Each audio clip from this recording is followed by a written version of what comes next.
I should really replace the Puerto Rican flag I have here with a Canadian flag. What do you think? I think sounds so. like a better. I wanted to, I know I was trying to print out like a maple leaf or something when I was on Rod's show the other day, and I just couldn't. I don't have like a color printer, so it wouldn't have been the same. You know, we're slowly morphing into something different than we had originally intended, and that's a good thing. We're very accepting of change. Wait, yeah, are you saying that growth can be made through change and changing your opinions? What a remarkable idea. What a remarkable idea. So I bet you didn't know that you were co-hosting the podcast with Mr. International, Mr. Worldwide, Reed Johnson.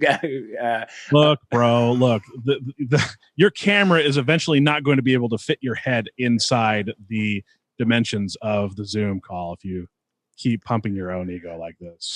Of course, Reed showed up on the Rod Peterson show, north of the border, this Wednesday, 2 days ago now. This is airing on Friday. He happened to do it on Wednesday. And yeah, congrats on that. That was cool. I did. I snooped on the YouTube comments on their page afterward. People said they liked me. I was surprised. I thought like, well, maybe they'd be like, who's this idiot XFL guy? But I know they said like, hey, I listened to Reed already, or hey, we're going to check out the show now. So I do think we're gaining tremendous viewership. I appreciate everybody doing it. We're very close to the 1,000 subscriber mark, which has been our goal. We're doing our big giveaway. We have our Chad Ocho single ball. We have lots of other old XFL Markcast merchandise, and we're going to make a whole thing of it. So please, if you're checking this out for the first time or the second time now, Building with Rod, we have Connor coming on today, Jim Mullin. We have a big show with a lot of guests really trying to do the CFL thing. But please subscribe. Really remarkable. I couldn't not have imagined 2 weeks ago with Ernesto when we were at 180 subscribers that we would even be close to 1,000 at this point. It's truly been remarkable. So thank you all so much. Been blowing up, and I don't know where all the subscribers are coming from, but we appreciate every single one of you, and we appreciate you viewing. Like our videos are getting a lot of views. One of the episodes recently was over 1,000 views, which is remarkable now. Yeah, remarkable numbers for us. So we appreciate everybody checking us out.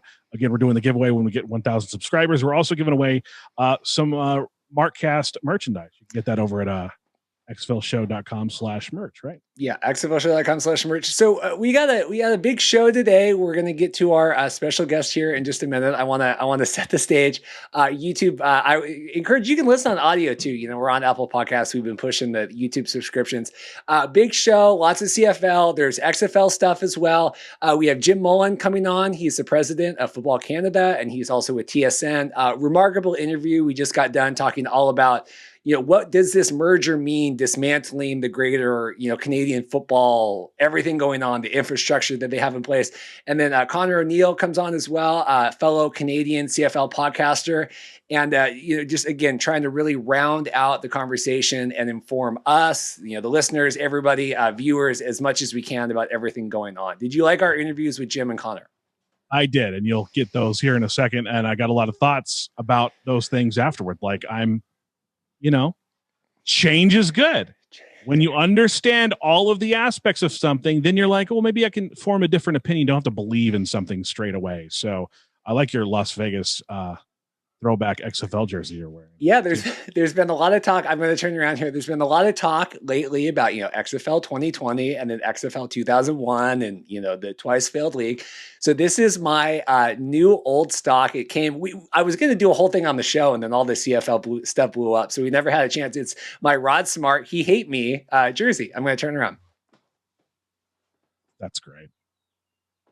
That is so amazing. But it's like new old stock. It's not a reprint. It had the tag on it. I unclipped it right before we recorded. And I also congratulations on your Yankees opening day, Paul. The day. I know. And I'm missing the game right now to record this. I don't want you to ever doubt my commitment to this podcast. If I'm missing my Yankees opening day game that I never do, just so you know. And it's on ESPN too, just so you know. We appreciate it. So here's what we're going to do today. Lots of stuff. Everyone has been waiting for the ZOA taste test. We've been waiting weeks for this. Paul got his. So what we're going to do is we're going to open them now. I have the original, and I think you have the sugar-free. I have the zero sugar superberry. Superberry. So we're going to open them now. Which flavor do you have though? Original. So original? Oh, okay. Rock Sweat. I don't know what that is. So this is Danny and the Rock's energy drink. We're going to taste it throughout the show, and then we'll do at the end in the garbage segment. We'll say what we say because we got to get total view time up as well. We got the subscribers. It's all these things. I know it's like what Reed and Paul are asking us. This is going to draw people to watch the podcast. Yeah. Let's give it a review on an energy drink. Well, I'm trying here. We're asking a lot of you guys. We're not getting paid for any of this. The 2 cents on the Spreaker ads is not doing it. So check out the ZOA thing at the end, and then we're going to get the Rock to retweet this as well. So yeah, let's crack it open. I'm excited. Oh, that wasn't that exciting of a pop. And we're gonna cheers, and we're gonna talk about it at the end. So please stay tuned. Even if you don't care about any of this, keep the view up and let the view count go up, and we'll go on. We're not gonna give any thoughts right now. Nope. And we're gonna drink it during the show. One quick note. We're gonna get into all this stuff. I hate doing too much preface. People have been leaving tremendous amounts of YouTube comments lately. I so appreciate that. I try my best to respond and comment on every single one. Mm-hmm. YouTube does a terrible job of letting me, if you respond to like another response, I can't find it unless I go in and I tried last night. I got a couple emails and I was like, I literally couldn't find the comment. So if you have something that you want to make sure that we see, we read, we got a lot of comments about doing like live shows, fan interactions, stuff like that. At XFL Mark on Twitter, feel free to DM me. My DMs are open. I'll read, respond to anything on there, or xflmarkcast@gmail.com. Just if you want us to see that, because I feel bad because I see these people responding. I get like email notifications and I can't find the comments. So if I see them, I comment, but please, at XFL Mark on Twitter, not trying to plug the Twitter, but it would be great to get the followers up. But anyway, Daniel wrote us a great email. I just wanted to read part of it. And just to thank you all so much for taking the time to leave comments and whatever. He says he wrote this whole email talking all about the rules and the ratios and everything. But he said, to conclude, I'm in favor, even excited about the CFL-XFL partnership, and I hope it leads to at least some inter-league play. The CFL gets to play new teams, can access new revenue streams, benefit from modern, robust marketing initiatives. The XFL gets established and reliable teams, first-class TV production for all games in Canada, as well as the infrastructure and institutional knowledge to run an actual football season. The potential for mutually beneficial exchanges there. The questions are just down to logistics. And I think Daniel represents the perfect fan of this that we are trying to talk to. I get that you're CFL people. I get we're XFL, whatever. We just love football. I get asked a lot, well, are you cool with 3 downs? We just covered fan control football with 5 downs. So we're down to all that stuff. And don't worry about it. Did I put something else on the Google Doc here? What is this? What do you mean? Oh, yes. I'm just looking at it here. Yeah, because I tweeted last night, football equals football. And I got a lot of pushback because people are saying now, I'm not a football fan. I'm a CFL fan. I understand Football's that. Football. Well, but so I get that. I get having the national identity. I get all those things. But anyway, so Daniel, thank you for the email and just everyone for commenting and subscribing and all that stuff. So definitely. I saw this tweet here that about the football equals football. Someone commenting, a Winnipeg Jets fan. Glad you finally have a hockey team back, by the way. So you don't mind if we keep CFL rules and field size then, right? Seeing as football equals football. No, we don't. Yeah. Look, Rita and I have been watching and dissecting a lot of CFL lately on YouTube. I mean, I'm going to go ahead and be safe to speak for Reed on that because I know how much time he puts into the podcast. But I love the motion. I don't care about 3 or 4 downs. That's not a breaking point for me. I think the CFL game is fun. And if Americans were exposed to it on a wider basis, guess what happens? You can go get more revenue for a TV deal. You can get more desire for other products. I like it. The person responded like, so are you okay? And I did the Jim Carrey and Dumb and Dumber where he's like, yeah, like we're totally down. I like it. I like differentiating the XFL game a little bit more from the NFL game. I like that.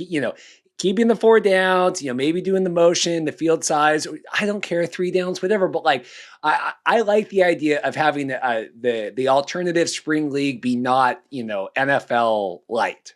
I like having it have its own thing. And I do think merging the 2 ideas is going to be better. I completely agree. And we have some interviews coming up, and there are now some other ideas that I've been percolating on, and we'll discuss those when those interviews come up with Jim Mullin, of course, coming up later in the show. Yeah. So sorry, my can's popping there. So just to kind of this just came out yesterday, but this relates. Ontario's moving. It looks like they're moving to an emergency break shutdown. There are a lot of variants coming out, and so not good news. No, not good news at all. And we talked to Connor about this too. Yeah. And Connor told us that there's, you'll hear more of his interview, but I guess they're averaging 6,000 new cases a day. And Canada's not a big country. I mean, it's not a big country in terms of population. So for them to get 6,000 new cases per day, those are frightening numbers. Yeah. And so I guess they are activating a 4-week complete shutdown break, I guess, system, because they're having a third surge. Yeah, not good. I mean, even we're opening day today for baseball, and I saw games. The Washington Nationals game was delayed because of potential exposure, right? So, I mean, this is still, we kind of thought we were past all this, and, CFL and everything last year, and who would have thought, year 2 now of the CFL potentially the start being affected by this. I mean, it's crazy. This isn't a dig on Canadians in general, but the government hasn't had access to the vaccines like we have. Down here in America, we've. I don't want to get too political, but what I want to say is that once they get more access to vaccines, and we're sending some up to you guys right now north of the border, once they get access to more vaccines, we're going to see some cases come down, and I'm hoping that happens very soon, so you guys can get free and clear of this thing. Get back to living. I mean, we're trying to too. They just said in Washington State by the middle of April that everyone would be eligible to get one. I mean, that's crazy. April 16th. I mean, for me, anyway. Yeah, I only bring that up just because that could potentially start, with when you have training camps and things going on and all that stuff. The big news, first off, is the CFL draft they announced is going to be taking place on May 4th. Connor and Jim, we batted around the ideas of that. I think it's good. I think it's later than it normally is. It's going to be obviously past the NFL draft, which Rod had said yesterday on his show that he doesn't think it matters as much anymore. I think the CFL draft used to be before the NFL draft or trying to get players or whatever. I mean, I guess we're on track. Does that feel good? Yeah, I mean, it's on track. It feels like they have more of a plan than they're letting on. Just like, it feels like there's been talks between the XFL and CFL longer than they've been letting on. So, yeah, I think this is for sure going to happen. I don't see why it wouldn't. Yeah, I mean, there's been a lot of polls lately asking, like, how many games do you think the CFL is going to play this year? If they need to postpone a little bit. I mean, I think we're really in that waiting game now. I know that Matt Mangle was on last week talking about heading up north and doing that, but we'll just have to see. I'll be excited to watch the draft. I'll be excited to start getting some original CFL content going on. The other big news that kind of blew up on Saturday, I was excited. Jim, we had set this up like 2 weeks ago, Jim to come on the show. He goes, whatever you want, tell me, I'll be on, great guy. Jim was on a Twitter discussion talking about, the seasons. Jim came out with this smart season that we're going to talk about with him about, doing a kind of a code junction leagues running. And The Rock, co-owner of the XFL, tweeted back at Jim. And I thought, man, that is remarkable timing, where Jim had said, and what I think Jim was referring to was when Danny bought the league, they said that their idea was to have year-round content. And I think that they meant like, kind of ESPN 30 for 30s, documentary stuff, things with the players, shows and stuff like that. But Jim had tweeted one of the most interesting nuggets from what The Rock said when buying the assets is he wanted games at various times in the year. Is this a possible path that fits that narrative? Thoughts? And I know that Mark with News Hub, we were talking because the second that came out in The Rock, I was talking with Mark Perry over at News Hub. He goes, yeah, I don't think that's what The Rock said. And I go, yeah, I don't think that's what The Rock said either. And The Rock tweeted at Jim, which is awesome. He goes, hi, gents. I never said that. We'll figure out a smart season that'll create phenomenal opportunities for the players and be the best experience for the fans. I played ball for years and wrestled 280 nights a year for years. So I know the value in smart scheduling and recovery. What do you think about just that whole situation, I guess? I think, that maybe there was some misunderstanding of what The Rock said. And I think Jim's kind of, testing out the waters and finding out, what people's feelings are. Yeah, I mean, like I said, I think the idea with the XFL is to create that year-round thing, right? I mean, I watch NFL Network right now. I watch Good Morning Football every day.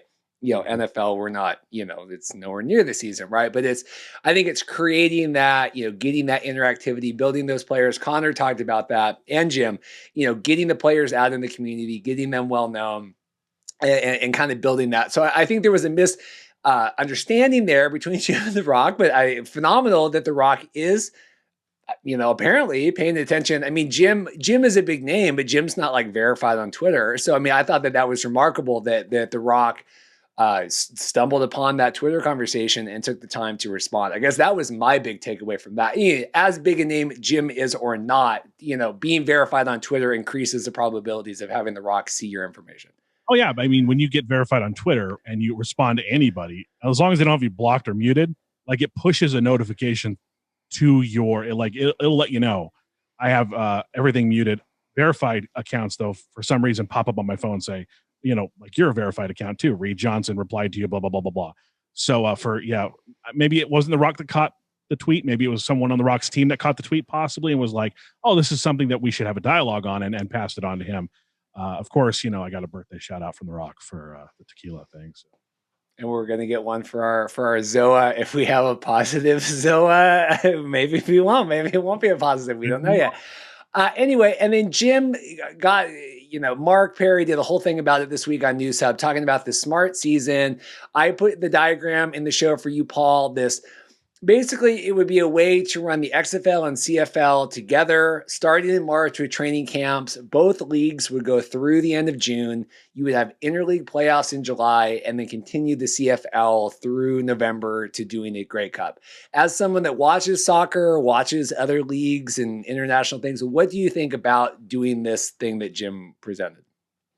I like it. And, he mentions the soccer aspect, and we get to get more in depth with his background in terms of soccer. I like the idea. I think that this is a way. I'm too young to remember. I think this is the way the AFL NFL merger started to happen back in the day, where they just kind of stayed within their own leagues.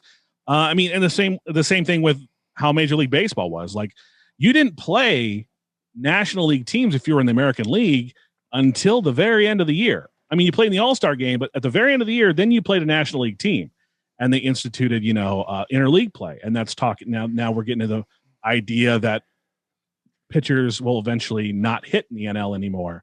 I like this idea if it gets us on the path to a potential merger, because I'm still in favor of one. I think it's a great idea. Yeah, the question really is, are Danny and The Rock content with but having the CFL play concurrently? Do they want that complete ownership? I mean, that is the interesting thing. I really wish we could get into their heads about, what are they looking at here? Are they looking to have two viable leagues, one mega league, something that moves to that in a couple of years? We've had tremendous emails and comments this week about all the different amalgamations of things that can be played together. But it's certainly a nice visual thing to look at, right? I think that helps your cause. If you want to make a hypothetical season or whatever, I think having a nice branded, colored, blocked thing that you can send over helps. But it got a lot of publicity this week. I mean, Jim says in his interview, he just wants to have the conversation going. And the more, I would say, the more we are talking about the CFL is probably more than CFL has been talked about, recently by a long shot. So I think that it's especially good. In America. Yeah. Especially in America. Yeah. So the next one is the merger media rights deal could be worth $100 million US dollars annually. I think that's still underestimating that. But if you had the same Canadian markets and the same US markets, and you're talking about a pretty big league now at that point, of course you'd have to expand the XFL if you're talking like 10 teams, right? No, wait, 9 teams. You have to add one more team for the XFL. You're talking about a property that can touch 30 of the top 60 markets across both countries. I'll paraphrase, and you could easily market and be asking for $100 million a year. This killed me. Stories like this kill me. If you want to know what ticks Reed off, we get done recording last week. This comes out, And then all these websites, other podcasts report, TV deal worth $100 million. I go, for clickbait. It's an educated take, but it's still a take, right? Yep. It's still just speculation. It can be educated. It can be qualified speculation. It's still speculation. The CFL gets about half that now. I mean, I know it's Canadian and whatever, but it's like 45 million. So to me, even when I saw the thing in the first place, they go, well, a combined thing could be worth 100 million. It's like, yeah, no F. The CFL is worth half that already. So yeah, 1 + 1 is going to equal 2. Like I kind of just shrugged it off because this came out like right last week when we were getting done recording. And I thought, well, I mean, that's not really saying anything. I figured other XFL podcasts might have a field day with this, not as much. But it continued. And I just saw a lot of posts about this, and it's fine. I mean, we're all trying to do whatever, but it's not a report. It's speculation. It's qualified. But I do think that I would hope that it would be worth more than that. I would hope that if you're taking the XFL and the CFL and putting them together, you're not getting what's equal to the two separately. I would hope that them together would get an exponential number higher than what just each of them independently would be. And I mean, your point is that it's a situation where it's like, okay, if you're just doubling the amount of money, it's I don't even know if that's a qualified take. That's a Captain Obvious take to me. Yeah, no, that was because I got this sent to me and I'm like, this is not, but I know how the internet works and I know how all this, and I'm like, guys, like this isn't news. It's not news that these two things together would be worth the same as them independently. So I saw these things here. I guess these are tweets. Well, this is confusing how I put it in here. I forgot to put the link. So the story came out again. It's like Captain Obvious takes here. They go, if the CFL doesn't play this year, a merger is highly unlikely. It's like, yeah, no F, because there's not going to be a league to merge with. Yeah, it's going to be, you don't play football this year, it's over. Someone else can come in and buy everything up. And guess who that's going to be? Yeah, I mean, if the CFL doesn't play this year, I mean, that's like disaster priority. It's actually, yeah, the CFL's top priority should be, I think this was an article from 3 Down Nation. Please forgive me if I'm wrong. It says the CFL's top priority should be a return to play because there's a very serious and genuine concerns about the league's ability to survive if it's forced to cancel a second straight campaign. It's like, again, Captain Obvious, like, well, if the league doesn't continue, like, it's probably not going to continue. I wish we could cuss on here sometimes. I'm not going to this week because we don't have Robert Turbin on, but by God, like some of this stuff that gets traction really kills me. Are you starting to get the jitters from the ZOA? I'm feeling a little crazy. It's a little warm in here. I got the sugar one. I'm on an empty stomach right now. I'm feeling a little, I could be a little like energy drunk by the end of this podcast. You bring it. There we go. Maybe you'll actually pull a Robert Turbin and swear on the podcast. I will have to because I've sworn on the podcast. We've had to blank my profanity out from time to time, but maybe we'll get a read F-bomb on here. No, we could just go with the S-bomb. Not a big deal. Yeah. A couple other tidbits here. I don't know how deep we get into all this stuff. They're working on trying to get the Canadian sports betting passed. It's single game sports betting passed the Justice Committee unanimously, and it's going to progress to the final legislative step. And so we had talked about this with Rod a couple of weeks ago, where he thinks the CFL thinks that this is like the silver bullet save all for the CFL. And what Rod says is, yeah, but you actually have to play games that have people bet on them. So what do you think about the sports betting going on? It's a great thing to get other people into the sport. It's going to grow the sport, but you have to have the sport. It's a choke point. Paul Heyman talked about it, on his Stone Cold interview. He's like, you have certain choke points, and this is irrelevant if you don't have CFL games. This is completely irrelevant. It says it's an industry worth $14 billion in Canada. Is that true? Bill C-218, known as the Safe and Regulated Sports Betting Act, was introduced last year by Saskatoon Grasswood Member of Parliament and noted Rider fan Kevin Waugh as a common sense change to end an outdated restriction on single event sports betting, an industry worth $14 billion in Canada. Are they? Well, how do they know that that's a number? That if there's a ban on it, is it a ban on CFL single game events, or is it a ban on all? I think it's banned on all. I don't think you can bet on single games in Canada right now. Well, then how do you come up with the money? the 14 billion? Well, Are you betting on an entire season then? Is that, it's not single game, it's an entire season. Like, is that what we're doing? This is also 3 Down Nation that ran the media deal as like the reported thing. So I do, I like them. They tag me in a lot of stories. So I'm going to give you a spoiler alert. If you're going to tag me, 3 Down Nation finally followed me back on Twitter. But like all the writers and stuff, you tag XFL Mark in a lot of stuff. So I would really appreciate kind of some follow backs and maybe like, hey, come on our podcast, sort of stuff like that if you're going to be tagging this. Spoiler alert, Reed is the king of context. Please provide more. Yeah. There we go. So Farhan Lalji with TSN, I've been talking with him about wanting to come on the podcast. We're talking with their PR people. He thinks that there's going to be a certain level of sacrifice is going to be required by everybody for a full CFL season. And he has a quote here. Do you want to look at that?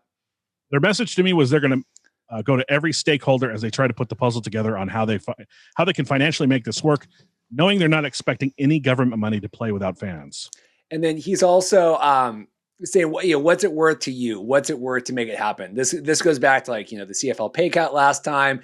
I think I have another story down here about how they've already talked about pay cuts, across the board and things like that. And so it does seem like one of those, like, we all need to kind of come together to push through it. And it just kind of depends if the people are motivated. We talked last week about CFL players retiring, worrying about the season starting. I mean, that's definitely an issue that is going to arise here. Mm-hmm. Totally agree. And I think that's a sacrifice on behalf of the fans too. They have to realize that while we're not knocking their game, we think it's a great game. We're catching up on it. We're getting a lot of the rules. We're understanding it a lot better. Excuse me. There's sacrifices that need to be made on the fan side too, I think. And I think that really needs to be underscored here. Stop coming at us on Twitter. This is it. I have the story here. I found it. Farhan also reported the CFL execs and staff have accepted $6.5 million in pay cuts, 215 jobs eliminated since the pandemic began. And that was the debate last week. With CFL players being asked to take further pay cuts, this is a quote: "I spent the last week checking out what cuts are still in place for team personnel across the league. Virtually every team that rolled back salaries a year ago still has those in place. According to league sources, since the pandemic hit, pay cuts totaling $6.5 million have been accepted. That includes office and football ops for the 9 teams as well as the league office." So, because that was some criticism last week, we had and others have had is, the players, yes, but the staff, the ones that have not been laid off, have also worked the last year. So even if it's less money, they still have had more money than the CFL players that have not been playing. Winnipeg Blue Bombers president and CEO Wade Miller has some good news for football fans. Is it? Oh, that's not the same thing. Wade Miller says, hopefully. Sorry, I'm getting ahead of myself here. I'm blaming the ZOA. Yeah, it's clear exactly how many fans will be permitted to attend games. The Blue Bombers are putting the finishing touches on a plans to host fans in 2021. And Miller says, hopefully we can scale it up as the season goes on. It's about doing what's right and working with public health, both provincially and federally. Just got to get some vaccines going, guys. Yeah, I mean, they're working on plans. I think it's good. I mean, I don't know. To me, it's a little scary if I'm CFL people and I've watched the NFL for the last year progress to allowing fans in the games by the end of the season, and now they're still working on their plan. Do you know what I'm saying? Like, we've seen every other league now do this. Like, how are we still developing this and we're, a month from the draft? I think it, and I'm not trying to be like critical, but I have to be critical at the same time. I'm not trying to be like a hater. Don't be a hater. The federal government in Canada is not doing as great of a job as we are down here. And I'm not trying to that's not opinion. Like, it's clear we're getting our cases down and Canada is not. And that relies on vaccines. That underscores the point. There's not that many vaccines in Canada as opposed there are here. We're getting close to getting 200 million people vaccinated, 200 million doses, I should say, out within the next 30 days. So it's like we have this under control. And I think that partnership where we're starting to send vaccines up there is going to help Canada and help the CFL too, because I think that's the key to all this is getting this under control. Underscore. Are you saying that Americans and Canadians could work together on one unified goal and come out better because of it at the end? What an effing concept that would be. What an effing concept that would be, right? That's crazy. The other thing, Ontario Sports Minister Lisa McLeod, right? Why do they have their Twitter handles as the opposite of their name? Yeah, Lisa McLeod. Lisa McLeod. If the CFL can safely return to play, she is optimistic. She says they have proposals in, I believe, at the health table right now. We've made provisions for the professional sports in the past, so I can see if we get to a stage where they can safely return to play, I can be optimistic. She talks about this, and Jim does in our interview. I'm very partial to the Grey Cup. I think it exemplifies what this ministry is. It's heritage, sport, tourism, and culture, and that's something that we are looking at. And I think that that's great. I think, like we said in the past, the CFL has the legacy that the XFL needs in a really positive way. And I do mean that in every way across the board, that I think that preserving that culture and that history and turning it into a thing, I think is a phenomenal idea and something I'm very much I don't think you get any XFL fan that's like, your culture and your history, whatever.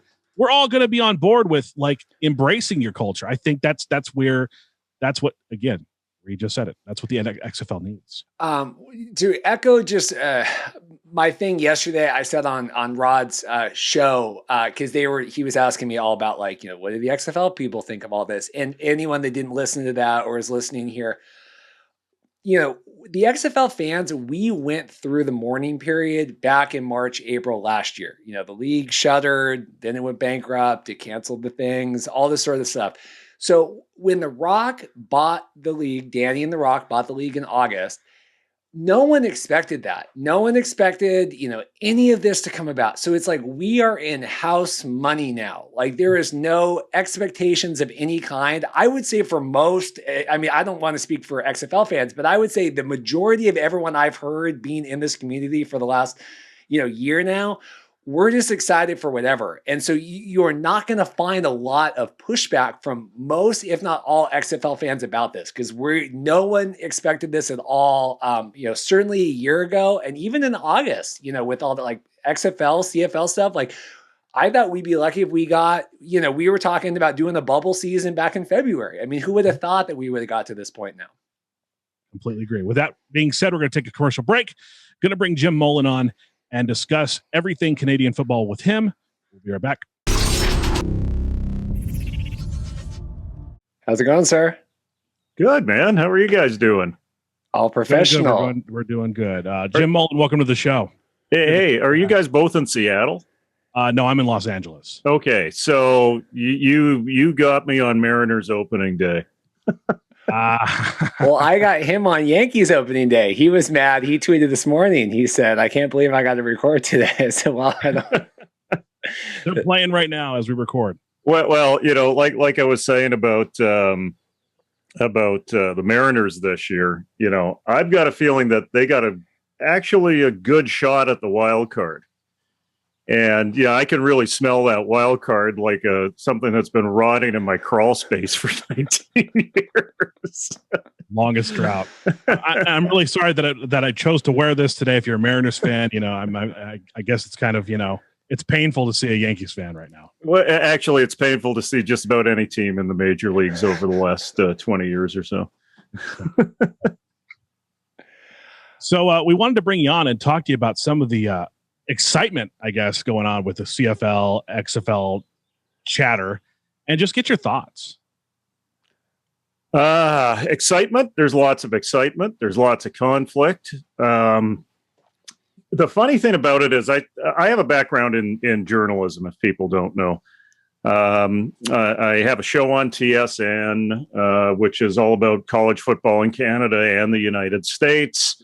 Lots of play-by-play in my background. We launched the Cornish Trophy for the top Canadian in NCAA football 4 years ago. We run that in conjunction with the Canadian Football Hall of Fame. So there's a combination here of sport and business and culture. And when I take a look at this story, it's a fire triangle and it's feeding itself. This story's got incredible legs. And, for a fire triangle, you need heat, fuel, and oxygen. Here we have culture, business, and sport. And if we're having a debate about this story, if you take one out, you're not telling the whole story. You got to balance the three off. And it's a tough balancing act for a number of the voices that are involved in it. I'm more than happy to go down any one of those three roads in terms of having a discussion with you guys about it. From an amateur football perspective, I'm also president of Football Canada, the governing body for amateur football in the country. I see a combination of opportunity and massive challenges with this. So I think the issue right now is we know that they're talking. We know that they're talking about talking, and they may have been doing so for quite some time. So where this is going is anyone's guess. Yeah, it's crazy. I was on Rod Peterson's show yesterday. He had been on our show a couple weeks ago. And, it's almost like at this point, I kind of became like the defendant yesterday for like The Rock and like all this stuff. I'm like, The Rock does not need me on Canadian anything defending his business acumen or success, right? But all these people coming at me like, what are you talking about? I mean, to say that the interest in our show and the XFL, Paul and I started this back in kind of the dreads of not a lot of news, and to say that there's been an explosion of interest from both sides of the border in a, I would hope, a good way, it has been astounding the last couple of weeks. Yeah, and I think that's one of the things that the CFL was driving towards with a portion of their 2.0 plan, which was focused on international development. One of the challenges about Canada as a marketplace is that we are limited by 37 million people. Imagine for 150 years, a sport developing just in California with 9 teams that draw an average that ranks them third in terms of professional leagues in North America, and just did it in California and did it in California for that period of time. Is it possible? Yes. Is it amazing that we do it up here? I think, we actually punch well beyond our weight in terms of what we do with the sport. And I think in part that's because there's, I'm going to veer back over to the cultural again. I think people feel there's a portion of people out there that feel that the sport belongs to them. And that's important for Canadians. We live beside the cultural behemoth of the United States, the biggest cultural force on the planet, let's face it.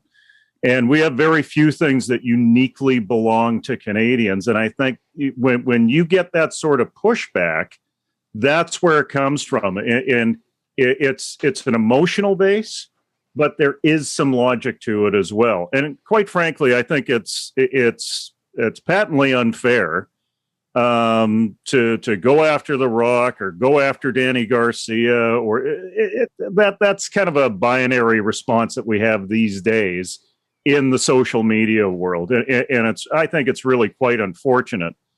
When The Rock replied to one of my tweets, one of the great things about that was, I went back and I tried to dig for the story that I was referencing that I heard like months ago about the possibility of where the XFL could land on the calendar. And I stumbled upon an interview that Danny Garcia was doing with The Rock and with some people from the XFL. One of the first things that they started with was culture. Yep. Culture around the sport, culture of understanding the athlete's culture and training and being responsive to athletes and being responsive, quite frankly, to their point of view. And if this pillar of what this new league is going to look like, let's just focus on the XFL for a sec, or whatever it's going to be. If it's focused on culture, I think they have a fighting chance in the spring season. I really liked what I heard there.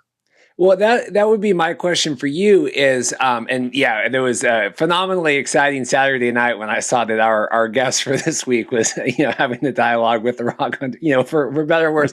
But, because, I get a lot of CFL fans now, and because they ask us like, would you be okay with 3 downs? Would you be okay with all this? Would you be okay? And I go, yeah, we cover alternative football of any kind. We just covered a Twitch-based fan control football league that had 5 downs. Like we cover any of the stuff. And so then I've gotten a lot of response back now. Well, I'm not like that. I just like the CFL. We don't want any other football. So it's not even a football debate at that point. It's like a CFL or bust. I mean, do you really think that they can turn minds and hearts in Canada? In some cases, yes. In some cases, no. The one thing that I do see on social media, and let's put social media in perspective too, especially Twitter, only 12% of people in North America are actually active on Twitter. And like I said, there's binary responses. There's black and white responses within those numbers of characters. One of the things that I don't see on Twitter right now is the younger demographic that not just the CFL are losing out on, but spectator sports right across the board are losing out on. If you take a look at Major League Baseball, they have a major problem. Minor League Baseball was down for 14 consecutive years until 2019, where they had a minor bump back. NASCAR is really suffering in terms of a demographic drop off. I listed one example in Canada where we have major junior hockey. It's the equivalent of what the NCAA kind of occupies in terms of a band. And in the major cities in Western Canada, Vancouver, Calgary, and Edmonton, over the last 10 years, Vancouver's down 45% in terms of attendance. Calgary's down 17%, Edmonton's down about 12%. Those are things that the CFL are also dealing with. So getting back to can you change some minds? You might be able to change some minds and bring them along because people like football. Some people are really bonded to that cultural aspect, and it will be a turnoff to them. Some of them will go off and watch university football in this country.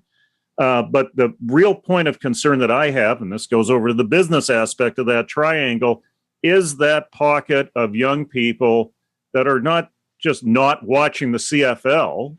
They're not watching anything. They're doing other things. They're gaming. They're in a place like Vancouver, like out behind me here, they're doing other things. They're doing other activities. So how do you maybe engage some of those individuals, but then really start on the next generation? And how do you afford that time it's going to take you through a system where you deliver fandom? It's patient. It's a medium to long-term game. And people that think there's a silver bullet out there to solve it are absolutely foolhardy. Is it a situation, I want to kind of liken that to what happened here in LA, where the Dodgers went specifically with Sportsnet and it kind of eliminated, people that were on DirecTV, these kinds of things. Is it a problem with exposure on TV that's not building that fan base, or is it just people are checked out? I think TSN, when they took over all of CFL football, did a fantastic job of repositioning the game and creating destinations for the game in the country. Unfortunately, I think we have cable cutters in Canada, just like you do in the United States. And I think that our culture up here around the business of big telcos and broadcast companies who are protected by the government and managed by the government, they're very slow to react. And I think they were very slow to react to streaming. And I think that by being slow to react to streaming, they lost a pocket there. It is akin to the first wave of when the CFL started to have troubles in terms of reaching younger fans. There was a wave of it back in the 1980s, where blackouts were the thing. I know the NFL fans know what blackouts are. Blackouts were 95% of the games in the CFL in certain markets. And when you have Toronto and Hamilton, your largest market, within spitting distance of each other, then you only see X number of games because they're blacking each other out in each other's markets. So in terms of that audience reach, yeah, there's an issue with that. And in terms of news reach, there's an issue with that. I've talked to a few reporters that are not necessarily in that TSN circle, and they feel that they've been pushed to the outside in terms of that communication link that happens within the dissemination of news reporting. It's just crazy to me. I mean, we covered the whole, because, before all this, we were covering NFL ratings and money and all that stuff just for figuring out an XFL TV deal. What would that look like? I mean, this was, month or two ago, before this was all a thing. And, where the NFL now, one game is drawing as much money as the entire TSN budget contract for the year for CFL. I mean, it's just astounding to us that the NFL is such a king here in this country, and it just is not. It just doesn't translate across. It's just odd. It's really hard for us to get our heads around. The NFL does have that international outreach. That's what the 17th game is all about. That's always been targeted as international. It shouldn't come as a surprise to anyone. We've had NFL exhibition games in Vancouver. We've had them in Montreal. We had a World League of American football team in Montreal many years ago. And of course, there was quite frankly, the disastrous Bills in Toronto series where, that was mismanaged at every turn.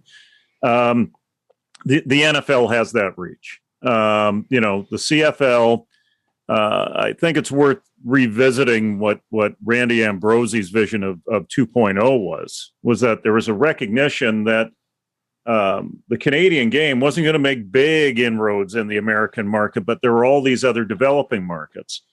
And through my experience in international football, I see the same thing. I've been in Mexico for a World Junior Championship between Canada and Mexico for a gold medal game, where people are paying $20 a head to see U19s play. And there's 30,515 people there watching the game. There's a great football culture in Mexico City. I'm not sure if you guys had the opportunity to fly into Mexico City, but when you look down in Mexico City, there's American football fields everywhere. They have an 80-year history of college football. College football, they've got a great circuit down there that's very well supported. So, in terms of international strategy, I think Randy was on to something. I think what's going on right now is a discussion that probably needs to occur because the business model of the CFL isn't making as many inroads as it needs to make internationally. That's a slow, long build. But, with the branding of the Rock and with the capital that's there with Redbird, how would you not have a discussion with these people? I think from the business angle, that's what people who are showing resistance in Canada need to understand. Does the CFL survive without an influx, whether it's The Rock and Danny or elsewhere? Do they survive at this point? I mean, you've covered them for a long time. I think that there's issues in Toronto, even though Maple Leaf Sports and Entertainment own that team. I think they've been remarkably disappointed with what's showing up at the gate. Now, the thing that I'd say about that is that, when I take a look at one of their properties, the American Hockey League's Toronto Marlies, they have the farm team of the Toronto Maple Leafs in the same city. About 8 years ago, they were averaging about 3,900 a game. Through hard work, through smart work, and through great sales and tying those sales to other properties that they have, they've got an average attendance now sitting around 6,200 before the pandemic. They did the work to bring those numbers up. That sort of medium-term strategy needs to be applied to the CFL in that town and needs to be applied to the Toronto Argonauts. The amazing thing that I see about the CFL when you talk about survival is that when it's come down to it, especially in the cities in Western Canada, it's about rolling up your sleeves and getting to work. It's not about a magic marketing strategy. It's not even about strategic thinking. It's about getting out there, getting into people's faces, getting players out in the off season, kissing hands and shaking babies, as I like to say. And going around to the Elks Club and giving speeches and really going one-on-one into communities. It's a lot of hard work. CFL players do a lot of hard work in the communities, probably more so than any other professional league in this country. To be able to go out and really win people one person at a time, especially in this communication age where it's so hard to get people's attention on anything for longer than five minutes, is actually the path that's going to survive and probably thrive. I see encouraging signs with the talks around the XFL, but I also see a lot of roadblocks there too in terms of that level of acceptance. A lot of pushback. It seems there's a lot of people that think, who's this American coming in and trying to take over our beautiful game. Something that caught my attention was your idea for a smart season, and that's very interesting. I liked kind of how the format was. I have my own perspective and choice on what I'd like to see, but I like what you did here. The XFL and CFL playing 10 games, then some kind of interleague playoffs for 3 weeks. Yeah, I worked for FIBA for 4 years in Europe as a broadcaster and as a producer. And the one thing that it opened my eyes towards is all different forms of competition and parallel competitions. You have leagues that have that continental competition component, and they have domestic competition. There might even be a solution to some of the concern around ratio, because there are examples about those two types of competitions having different types of ratio management. So you may be able to play less Canadian starters when you play outside of your country or you play international competition, if that happens to be a concern. But in regard to the basically, I was throwing a conversation piece out there. It's a cheap way of doing a marketing survey to try to take the temperature of people out there. You get the usual binary responses. Well, you don't want to take anything from soccer. Well, it's not just soccer. Basketball does it. Other sports do that around the world in different areas.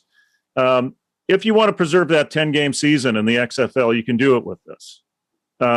If you want to have 2 bye weeks for teams that don't, quote unquote, make the playoffs to get to a final, you can do it through this. If you want to have the 8 remaining games just for the CFL teams, you can do it with this. So you have your 18-game season. To get the number of games down, I would suggest, and this is probably one of the things the CFL is pursuing with the XFL right now, is how do we combine our training camps and rationalize costs through training camps? So you have controlled scrimmages at that level instead of exhibition games or preseason games. So you're taking those 2 preseason games off of the schedule, and you're adding an interleague championship component in the middle of July, right? So my main concern with this is, when does the CFL season end? Probably, I had it tracking all the way into early November to try to get that traditional date. But if you remove a number of bye weeks and just throw 1 bye week in there, you could do it on Labor Day, which is traditionally a really big day for the CFL, the unofficial start of the season. I think you take a lot away possibly take a lot away from the Grey Cup festivities and Grey Cup week, which is probably quite frankly, our biggest national crossroads and meeting place. When we get the Grey Cup going, you guys got to come up for that. Oh, definitely. By the way.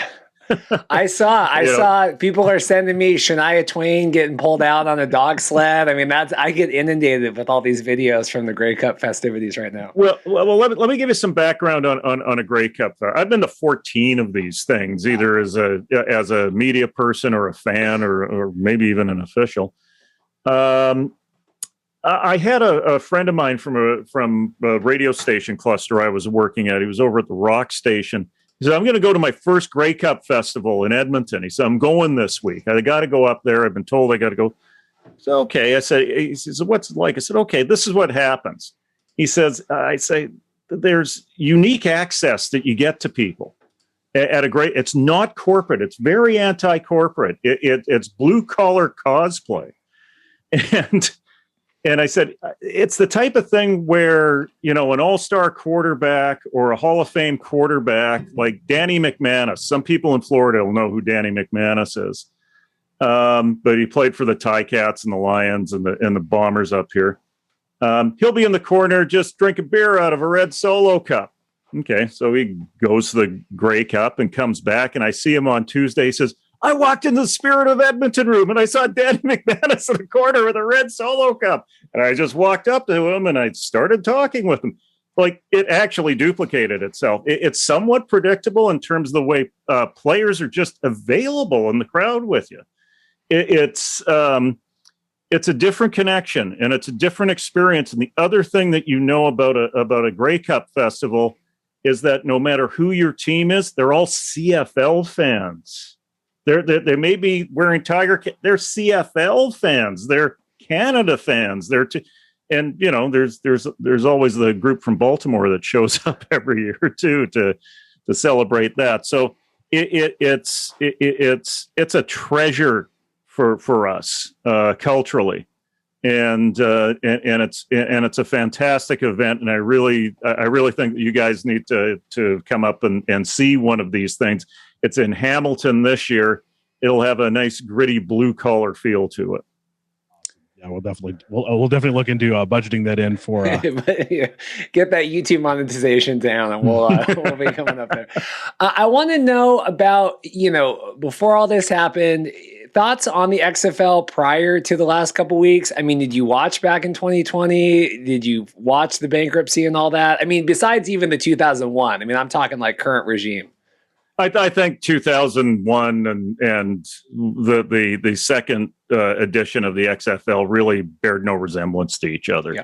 I think the latest edition of the XFL was well thought out. I love the branding. For the most part, the facilities that they went into were a good fit. They were a proper size. I liked what the networks brought in terms of their level of production, even if there wasn't $1 changing hands, to see the talent and the camera layout and the production layout. It was very well done and had loads of potential. And the innovations that they applied, many of which were grabbed from Canadian football, were all very well thought out. Maybe there's going to be some people in Canada that are going to snap back on social, but I loved the XFL. Now, is it a match of the CFL? That's a different story right now, right? Is there a way to find a way to make the two of them work? I don't know.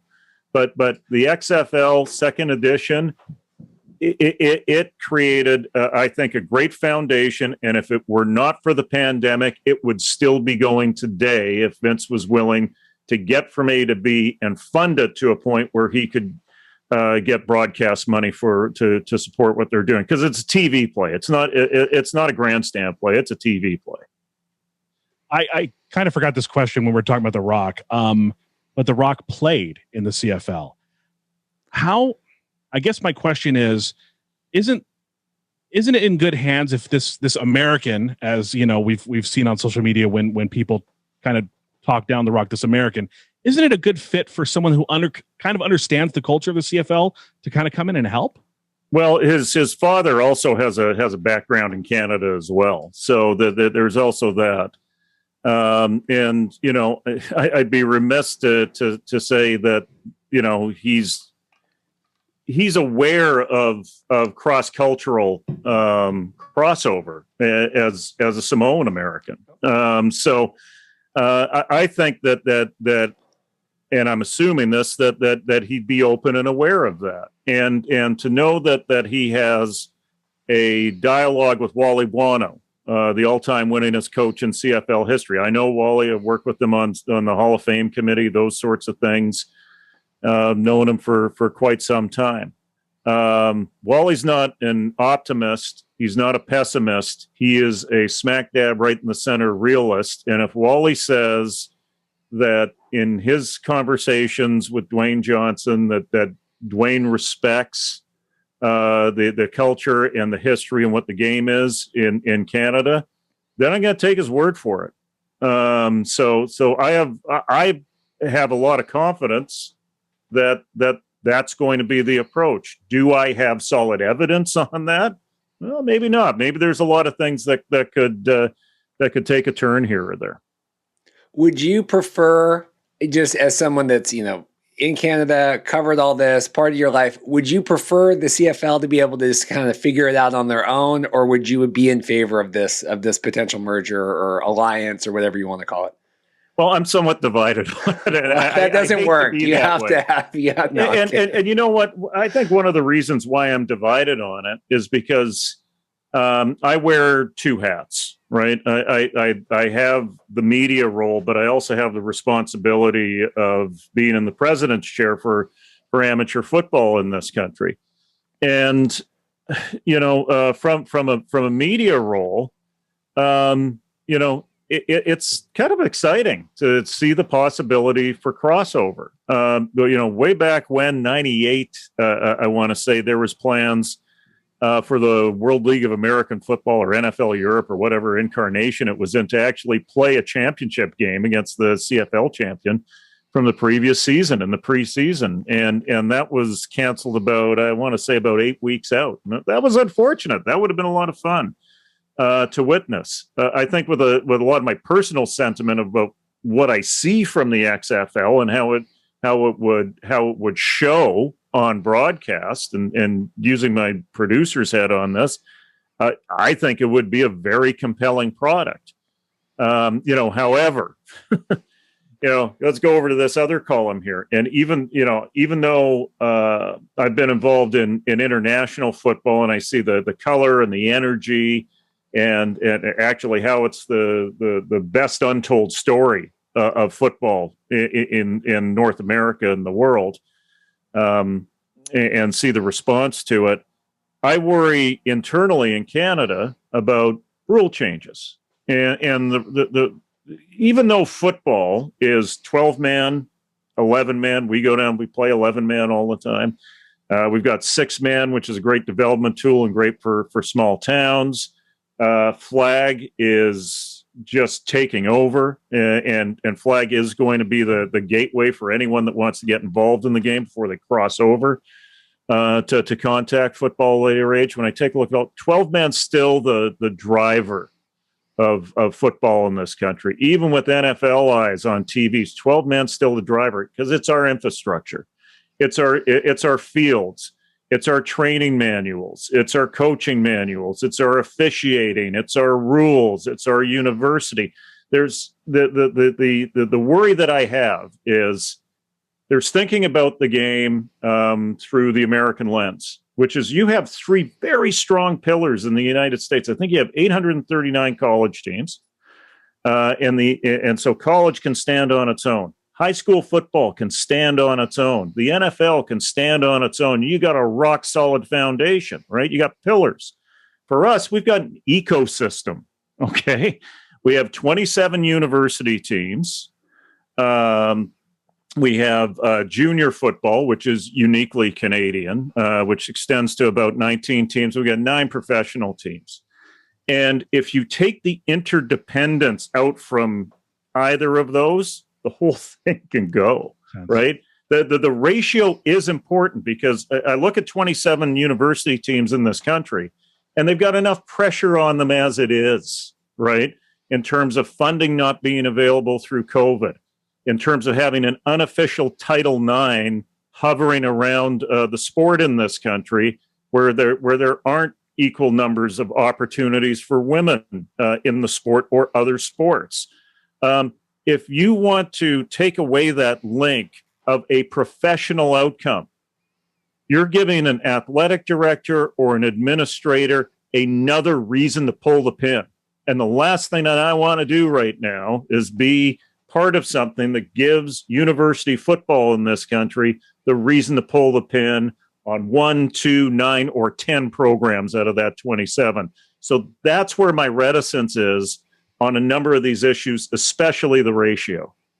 That makes sense. I'm starting to kind of see how you have it structured there now. It's very similar to how soccer clubs structure their academies and so on and so forth. So I'm kind of starting to understand why there is that, I guess, cultural feel, organizational blowback to what's going on here with the XFL. Makes sense. Yeah, and I don't think it's anything directed against the XFL. Certainly not from people in the know about the game. Like, and if you're in the know about the game, you were watching what they were doing the last time around. And go, wow, this thing could actually have legs if they want to see it through. There's some fun things to this. This thing's presented well. There's great athletes on the field. There's good coaching here. This has been thought through. So it's not anything about the XFL per se. It's a need to make sure that we get kids on the field, they play, they develop, we provide opportunities for them. Our main driver from an amateur perspective is we want you to go either go to college or get a trade through junior and use football as a vehicle to get an outcome in your life, right?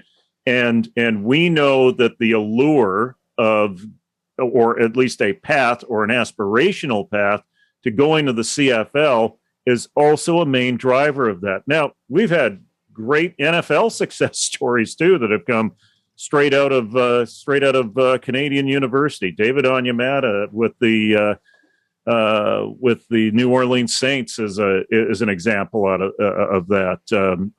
Laurent Duvernay-Tardif, who was one of SI's athletes of the year, straight out of McGill. The one thing about our system is that it's driven at the university level. It's driven by academics. We're all kind of quasi Ivy schools when we take our approach to it. So it's a different system up here, and it's a different culture, and so there are naturally concerns. Yeah, I think it's been great to have you on today. It's just a unique perspective from the media, and then also from kind of that player side with the amateur and all that. I mean, I do think we're doing the best we can to kind of round this conversation, right, and get as many different experts in different kind of fields that way. My last question for you today, since you've been so gracious, with all your time, they just announced, the draft is happening on May 4th. Is that, gun to your head, is that going to happen? Are we going forward time-wise, or what's happening in terms of the season starting, do you think? Well, if you would have asked me on Thursday about the CFL season starting either on time or close to time, I would have said, no, absolutely. I would have been 90% sure. The rise of variants in a number of provinces up here is a huge concern. We're going back into lockdown again. Our federal government has been poor in terms of securing vaccines on a timely basis. We'll get there, but it really is that race between variants and vaccines right now. And so I'm concerned about what happens at the pro level. I'm concerned what happens at the university level. I've had to cancel 2 planned world championships through this pandemic already for U20s. I don't want to have to cancel another one that we're planning for next year.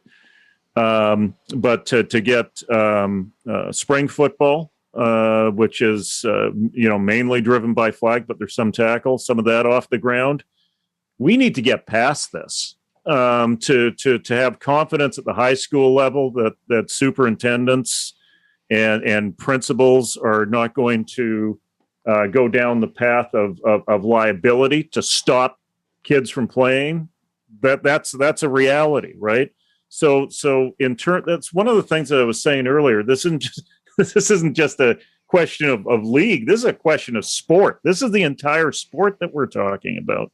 So, I think it's very important that the CFL, for the health of our sport, finds a way to get on the field. There may be things that are bigger than us that get in the way, at least doing that on time. But even if it means a 16-game season or a 14-game season or a 10-game season or pushing it 2 weeks later, I believe they're going to find a way to do it, because the risk of not doing anything is just way too much at this stage. Completely agree. All your insight is appreciated. Jim Mullin, TSN host, and of course, prestigious president of Football Canada. Prestigious. Yeah, take your time. I love Vancouver. I've been a few times. I love it up there. And next time, I'm in the area, let's grab a beer or some Tidbits, whatever. I'm open. Awesome. Come on. I'm over on Bowen Island. I'm about a 20-minute ferry ride from Vancouver. We'll get you into the wilderness here and have you over for a few beer. Thank you. Get me out of this concrete jungle that's called Los Angeles. Yeah. Thank you for sharing your time today. Really appreciate all your expertise. And guys, anytime you get any questions, come to me at any time. Perfect. Definitely. Thank you so much. Stay safe. A lot of things to process there from Jim. I wanted to do this after, like we're recording the bulk of the show now, and I wanted to kind of take some time to process my thoughts, what Jim said. Then we'll take another quick commercial break because, of course, this is going to be a little bit long of an episode. Yep. But Jim is explaining things to me that I kind of didn't have context and kind of didn't have understanding for in terms of how the Canadian football system is structured.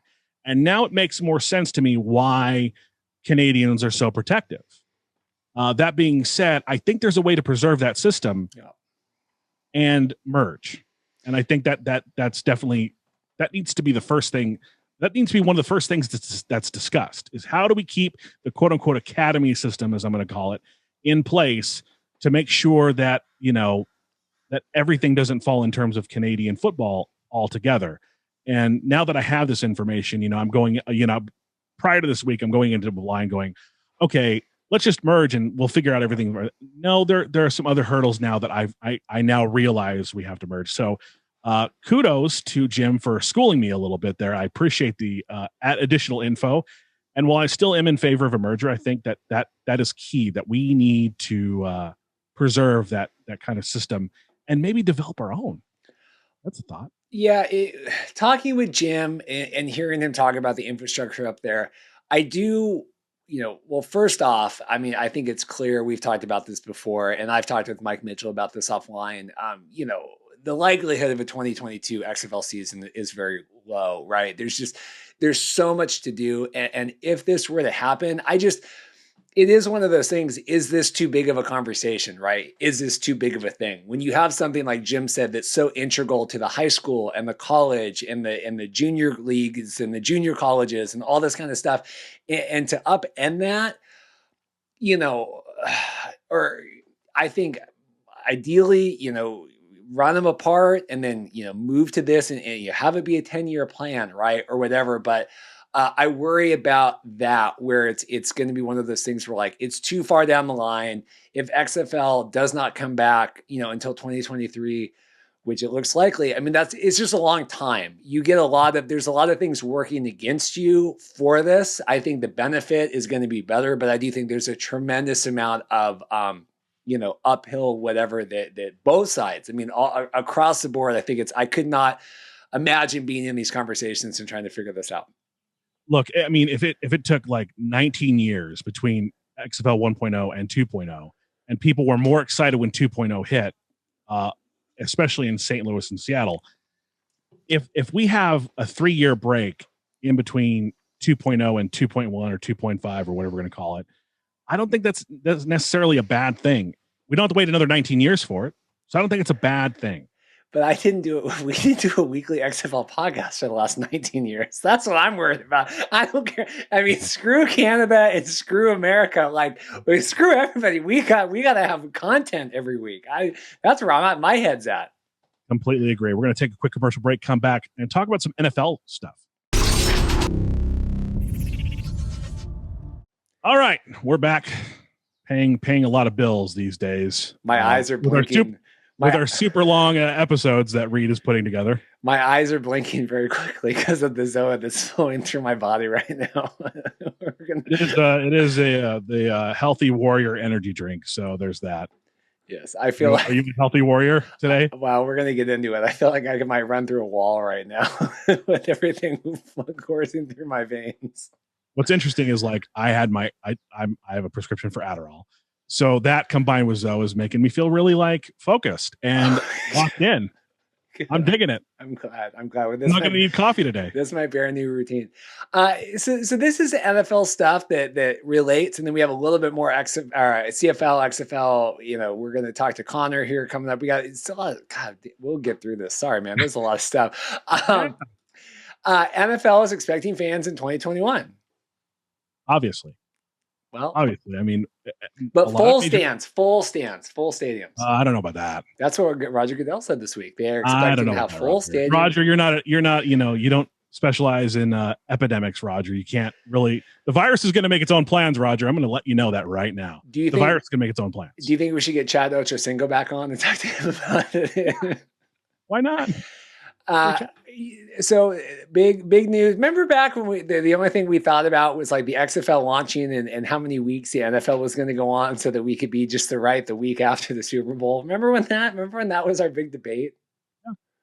Well, now the NFL pushed to 17 games, which I really hate. I like the idea of eventually doing the international game, but I hate that you can't be an 8-8 team anymore. And I hate that it's not 8 home games and 8 away games. And I hate that, like, it's so perfectly scheduled now where you play everyone in your division twice. You play, if you finish first in your division, you play, the number 1 teams in each division. And then you play like one division, the other 3 teams. Everything is so perfectly scheduled in terms of matrix. It's like throwing off my OCD to add a random game with a random team that maybe that's a game that's like a rivalry game where, like, if for example, if the Raiders don't play San Fran that year, even though the Raiders are no longer in Oakland, maybe it's a yearly Oakland San Fran game now. And that's done in Mexico because it's clearly internationally inspired, is that you do that Raiders 49ers game in Mexico because there's a lot of fans in Mexico of those teams, of the Cowboys, of course. So maybe that's the play, is that you make that a normal rivalry game where it's like 2 teams that necessarily don't play each other every year. And if it's on those years in which, like, San Fran and Las Vegas play, then you do 2 games against those 2 teams. Can you hear my neighbor outside trying to weed whack? I can, a little bit. Okay, I'll close the window here in a second. I like the idea of building the brand. I had building the international brand. One of our listeners today messaged me and they said, "Hey, with the NFL doing the CFL or doing the Canadian international game, right? Are they looking at what Danny and The Rock are thinking? Right? We're expanding." And yeah, so I like the idea of that, doing 8-8 and then 1 game as an international game. But in the meantime, having to be now a 9-7 season or whatever sounds terrible. I'm going to close the window. So vamp for a second. 10-7, I think. If you're talking about 17 games, 10-7, 9-8, it's throwing my OCD off. And I don't. I'm just keep it at 16. What's the problem with doing a regular season game somewhere else beside, like?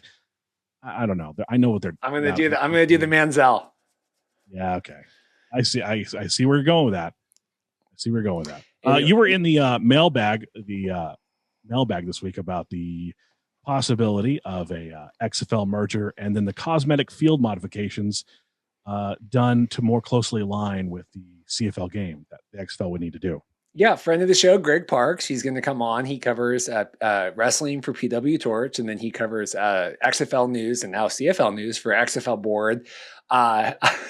He always posts his mailbags like, "Hey, do you have any questions for the mailbag?" And I always tweet, I go, "Why are the XFL rules superior to the CFL rules? Please discuss." And he's always like, "You're trying to get me in trouble." So I said, "All right, this week I'll write you real quick." So I wrote in a real question. I said, "What are the realistic possibilities of the XFL do the cosmetic stuff?" Right? Because we're talking like 3 downs and motion. Like, are we building bigger fields? Are we building smaller fields? Are we moving goalposts? All those things. So Greg answered me. XFLboard.com. They do these. It's great if you want. Kind of that long form written word. People write in questions and stuff. I think it's great. But he says that he would want the CFL. In order to get CFL fans on board, I would think the CFL would want to push it to have as many rules going forward in the merger. Yeah, because it's all about the CFL fans. No, I'm kidding. But it's not. They're the ones you need to convince.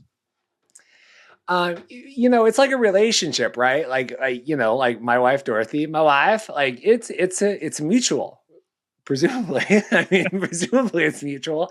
So anyway. And sometimes one party has to sacrifice a lot more than the other party. That's the way marriages work. That's the way these kinds of mergers work. And while, I mean, I'm going to keep sounding like a broken record, I love the CFL style of play. I think Americans that would be exposed to it would be like, wow, this is fun. This is fun.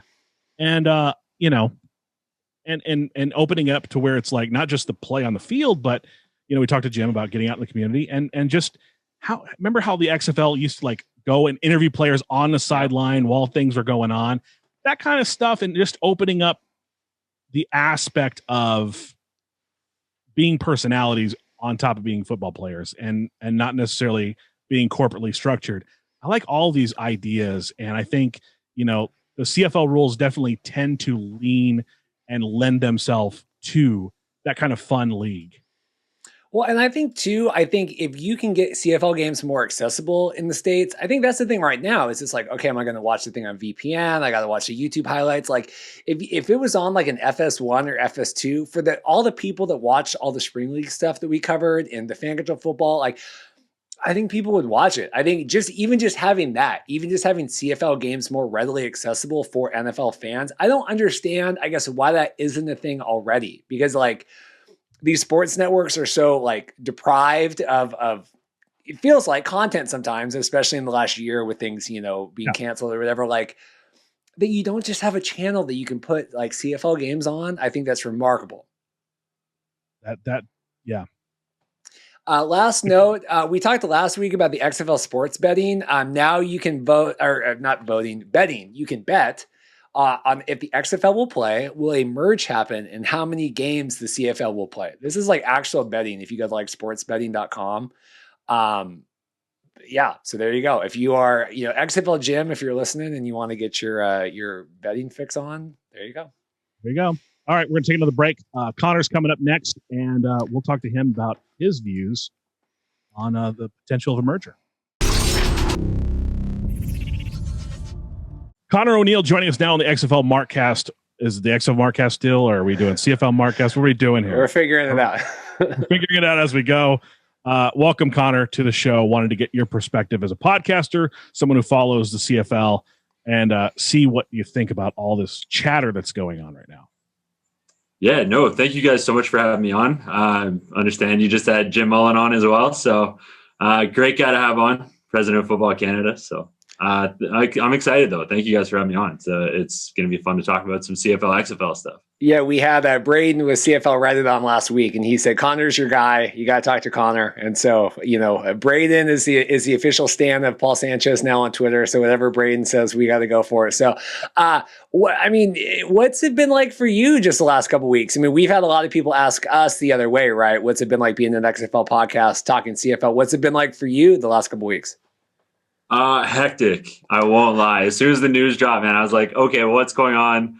What do we need to, cause like podcasting and stuff, when news drops, you got to get on that quick. Right. So for me, it was like, all right, how am I going to talk about this? What do I know? What do I want to stay away from? Like kind of the stuff that I don't really know yet. And then, I'm a big CFL draft guy. I'm a U Sports guy, which is our equivalent to the NCAA up here. So my next thought was, okay, shoot, how does this then affect U Sports and then affect the draft? So that was another thing I had to quickly think about. But man, it's been hectic since that news broke. And Jim touched on that too. He was talking about how it's kind of like a soccer academy system in a way where you kind of, work your way through it and then, either get a job or, go to the CFL. So it's very crucial that the CFL keeps those bonds going with the college game up there and the youth football game. Yeah, no, totally. I, personal experience. I grew up playing football in Canada. I played it here in my home in Kingston, Ontario, and then, went through that recruiting process, ended up behind me here at the University of Ottawa. Wasn't quite good enough to go to the CFL. There's some pretty talented guys in front of me, but it's totally kind of work your way up type, like you said, like a soccer academy almost. Like you're right in it from the time you're little, and you either go to the league or you don't. Yeah, I want to talk to you. When we were scheduling you for this and you were asking, what are we going to talk about? And I kind of sent you over the rundown, and the first thing was, draft taking place May 4th. And you're like, that's funny. So, I mean, we talked with Jim about this. What are we thinking timeline wise? What are you feeling? Are we going in May 4th? And then are we continuing on? I mean, what's going on? So as far as I know, like everything I've heard, the CFL draft is going to happen on May 4th. They did it virtually last year. They're going to do it virtually again this year, as far as I know. They're in the process of doing combines right now. Like it's combine season for the NFL right now too, I know. Around this time here up in Canada, it's combine season for us too. So normally there'd be guys in the gyms. We have regional combines the way it works up here. So, the Atlantic Canada guys and the Quebec guys, and kind of Ontario is a big province. So kind of some of the Eastern Ontario guys, they have their East Regional Combine.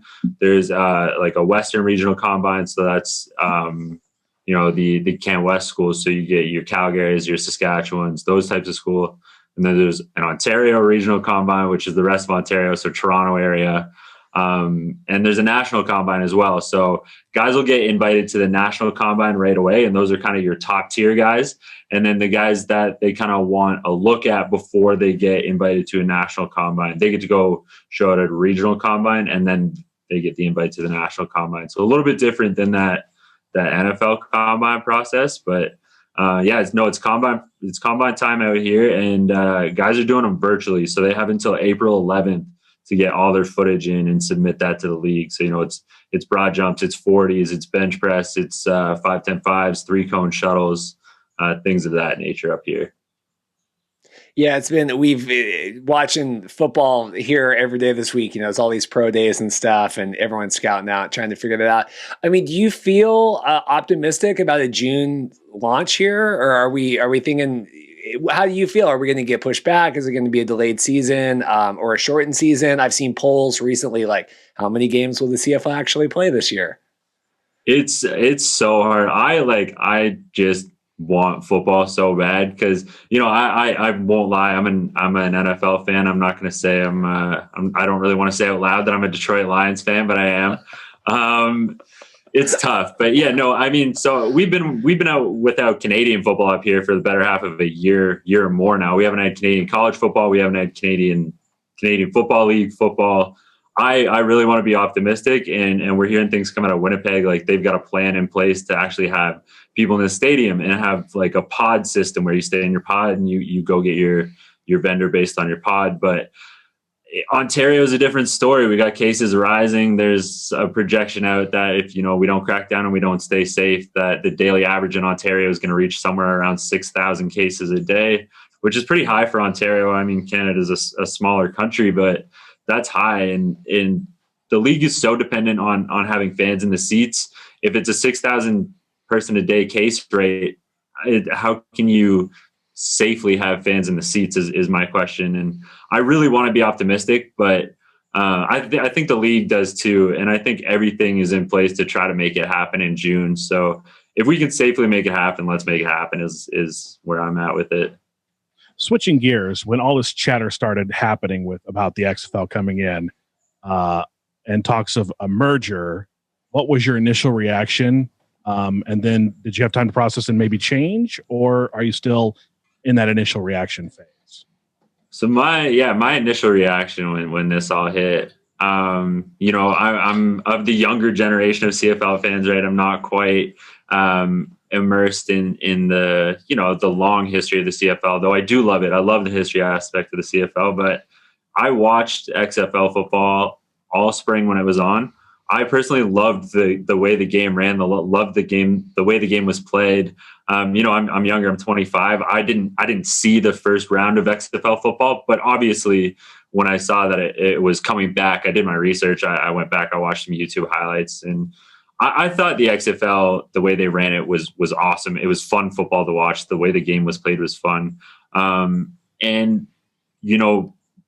Being kind of, or I should say, knowing what I know and knowing what the way the league is going, money was an issue. Money has been an issue. The league's bleeding money right now. That's not a secret. I mean, there's a 20% pay cut off the top that they're asking players to take. That's indicative of where the league's at financially. Don't get me wrong. I personally love CFL football. I love 3-down football. I love, everything that there is to love about Canadian football is that all the fans and of the league are kind of wary of with this merger.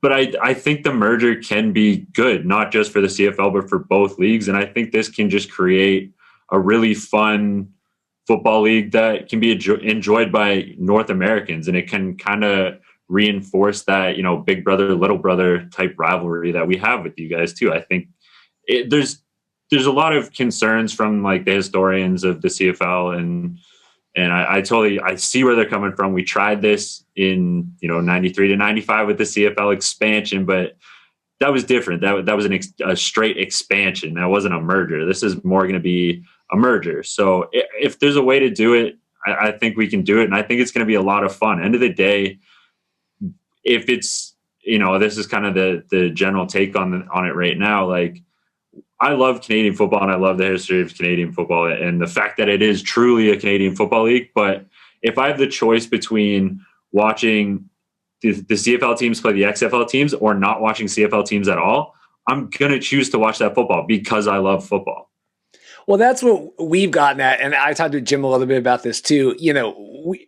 We're the XFL Markcast, but we're not like, XFL rules are better or whatever. I mean, we cover, the spring league. We have all football down here. We just covered the Twitch fan control football league. People are like voting on their phones, so because people ask me all the time online now, like, well, would you really watch 3-down football? And I'm like, yeah, like we covered 5-down football on Twitch. Like it's not, but then what it's gone to now is people go, well, I'm not like you. I just want CFL. Right. And at that point, you can't have a discussion anymore. Right. And we are different and that's okay. Right. But there are like you and I think a lot of people, the fans that just want more football. And then there are like, well, I'm going to ride this plane to the ground if it's not the CFL. And it's really hard.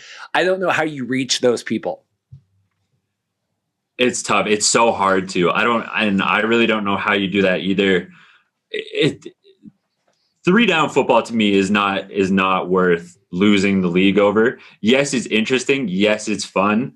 But I mean, there's still things that you can keep that are, like uniquely Canadian to appease those fans that want the Canadian angle. How fun would it to be, like, whether it's 3-down, 4-down football, whether it's 11 or 12 guys on the field, how fun would it to be to keep the motion of the Canadian game and bring it into the XFL? Because that's something, playing in that my whole life, like as a DB too, like I couldn't imagine trying to, like, receivers with a run up is one of the hardest things I've ever had to try to cover in my life. Like watching that at a professional level is incredible as well. And, I think with the direction that the XFL is trying to take, kind of that entertainment direction, because it's fun football to watch, don't get me wrong, that would only make it more entertaining. You get receivers with a run up now, come on.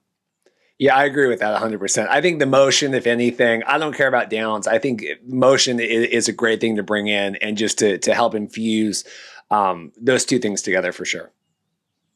We like the idea of like the high octane offense. I've been watching a lot of CFL recently, clearly, and watching it and watching the multiple motion. It's just like, yeah, it's different, but it's not a bad different. Like it's actually more entertaining different than what the NFL does. That might be blasphemous as an American, but in my opinion, I like watching that going, wow, there's a lot of options here to keep that score going up. There is. Yeah, no, the motion is so much fun. I mean, the stagnant motion really limits what you can do in the NFL. You get one guy, you get one motion. That's kind of it, right? I mean, you see the tight ends kind of motion back and forth, and then, but you got, I guess you have to keep 2 wide receivers on the line in Canadian football. But you have 3 to 4 other wide receivers running around in the backfield. It's crazy, and you can do it. Like you can play 4-down football with the motion. When I played summer ball in Canada, it's 4-down football in the summer. In Ontario, at least, it's 4-down football in the summer, still with the Canadian dimensions. But then when I went back and played high school in the fall, it was, well, and obviously on a university, it was 3-down in university. But a lot of the grassroots programs, they are playing 4-down football with all the Canadian motion and rules right now. So it's not undoable, and it's not something that I think Canadian football fans should be trying to let the league die over either. Yeah, my big thing on here recently is, we're about solutions, and there's a lot of nitpicking on both sides, XFL to CFL and then CFL back. And like, I'm just not a fan of, cutting things down when I do think both leagues need help, and someone asked me last night, I said, the XFL needs the legitimacy and the legacy of the CFL, and the CFL needs the money and the marketing of the XFL, right? And it doesn't mean that, it's just one of those things where both, 1 + 1 is going to equal 5 or whatever, right? Where you're just going to get so much more out of it. And so I just hate this like negativity back and forth. And it really does seem like it's what almost seemed like jovial the first couple weeks or whatever is spiraling a little bit more into vitriol now, and I don't like that. It doesn't feel good to me to have that discussion going that way. No, certainly not. I mean, I don't really like that either. And you know, you touched on a good point. I mean, the XFL needs legitimacy. The CFL needs the money. I know you guys already talked about this, and I thought it was a great point. But everything The Rock touches turns to gold, and if that's going to save both leagues, and we're going to have one great league of football, let's do it. I'm all about it. Let's get solutions on the table and make something happen. I just want to see spring football, and I want to see that continue on in some capacity with the CFL football, whether it's, you know, an amalgamation of the two leagues or the CFL is in play or whatever. Just let me watch the football in the summer. And if it is the two leagues too, I mean, in terms of pure marketing with what The Rock can do, could you imagine? Like, I know Seattle fans, you got the flag behind you, but Seattle fans show out, and they showed up to those Dragons games. And fans in BC, man, they show up at BC Place, the Lions games. So that cross-border rivalry could be something else too, and it could be something marketed so well, I think. Completely agree. Like they do in soccer with Vancouver and the Sounders, and you know that rivalry is Portland tight in there, of course. That's also a key rivalry as well across the border. Jim talked about getting young people to actually watch and go to sporting events. As a young person yourself, how does that happen? How do you grow the game and get the demographic and get people watching again? So that might be a little bit of the oddity, right? Like it's just something that, you know, from the time I could, you know, watch football and understand what it was, or pick up a football and throw it, like I've always been enthralled with the sport. It's something that I've just loved. But man, what one thing that I heard this week that I thought was so interesting, and I was like, hey, that's the way to, if you're gonna get people my age and younger, or around my age and younger, to kind of get in the stadium and watch these games. So Saskatchewan had a bid to host the Grey Cup for 2020, and they lost. But part of that bid and part of that project was that they were going to host an esports tournament along with the Grey Cup festivities with a $50,000 prize pool. Esports, what a lot of the kind of, I'll say the older generation of CFL fans don't know is how big a boom esports is experiencing right now. Esports as a whole, it was going to be a League of Legends tournament, I believe, which is like one of the biggest esports games online right now that's not named Fortnite and Rocket League. So like games like that, and having events like that, whether it's, you know, whether they're playing Madden and you can like skin it so it's CFL or something like that, whether it's like that or not, esports being worked into these types of events are huge, because you could run it. You could have, like, you know, take whoever was in the Grey Cup that year, call it Hamilton and Winnipeg again, take 4 players off Hamilton, 4 players off Winnipeg, have them run a League of Legends game, stream it on Twitch. Oh, now you got like, whether it's 100 new fans or 1,000 new fans, you got 1,000 or 100 new kids and Twitch fans watching these players play a game that they love. Now they might be more invited to watch CFL football. So I think doing things like that, maybe not so much, you know, marketing the league itself, but having these kind of side events where you can use that to market the league to a younger audience is the way to do it. And I think the esports thing is so smart. And I know in Toronto, they have a $500 million project in place for an esports building itself. So if I'm the Argos, if I'm Maple Leaf Sports Entertainment Group, you got to be looking at getting into that as well. I think esports is the way to these younger kids now, because it's so popular and so huge. Yeah, we when Braden was on last week, he said how basically the CFL Reddit community had to bully the CFL to even get a TikTok account, right? And this is, you know, that's where I look at The Rock and things, and people, you know, I was on Rob Peterson's show yesterday, and I had all these people blasting me like, well, what has The Rock ever done? I'm like, you know, The Rock has 230 million followers. Like, you know, I don't really want to debate, like, you know, the legitimacy of someone's, you know, whatever. But, you know, I do think, that would help, you know, bring that in and attract those younger people. My last question for you today is, you know, there's been a lot of talk. CFL goes on this year. If they come out and they say, you know, we are merging next year, or we're going to do this modification or whatever, covering a lame duck CFL season, for lack of a better term, is that something that you guys have thought about or considered kind of going into this year where we don't know what's going on? Yeah, I mean, my approach to covering it this year is just I'm going to keep doing it. I love it. I love the league. If I can cover football this year, I mean, I'm going to do it. I might be one of the rare few, but I'm so excited for the draft season coming up May 4th. You know, I know a lot of guys going into it. Maybe that's why I'm excited for it. But yeah, no, I think the merger is looking like it's going to happen. The needle's looking like it's going to sway that way. So. I mean, if this season does go on, I think it came out today that the XFL needs a CFL season to happen to make this merger kind of come to fruition, which obviously that seemed pretty obvious to me. I don't know about you guys, but and so if we are going the way of the merger and if the CFL season does happen this year, yeah, hell yeah, let's go give it one last ride, cover one last CFL season and make some memories out of it. I mean, I'm going to cover it because I love it. Perfect. Connor O'Neill, thank you for your time. We appreciate your insight as a blogger, someone who's covering the CFL, as a young person as well. We appreciate you guys for having me on. It was a lot of fun. It's always it's cool to get the chance to talk to guys across the border with a little bit different perspective. So appreciate you guys giving me the chance. Yeah, thank you so much. I appreciate connecting and coming on. Stay safe, Awesome. man. Have a good one. Thanks. And we're back. We might have to take one more commercial break. I'm sorry about that, Reed, but you packed the show jam-packed, as you always like to say. I was just sitting there. We were in the commercial. I go, where did all this stuff come from this week? I don't even know. All right, there's cliche bell. This is what happens when I put the show together a couple days ago and then kind of forgot. I'm like, what are we talking about here? So we're done with CFL. We're on to XFL, and then I got a little spring league, and then we've got a little fan controlled. So it's not that crazy still going up. Vince and Oliver, the lawsuit's still going on. So this was last Friday. Attorneys for McMahon filed a 47-page document that portrayed Luck as attempting to mislead U.S. District Judge Victor Bolden on key aspects of the lawsuit.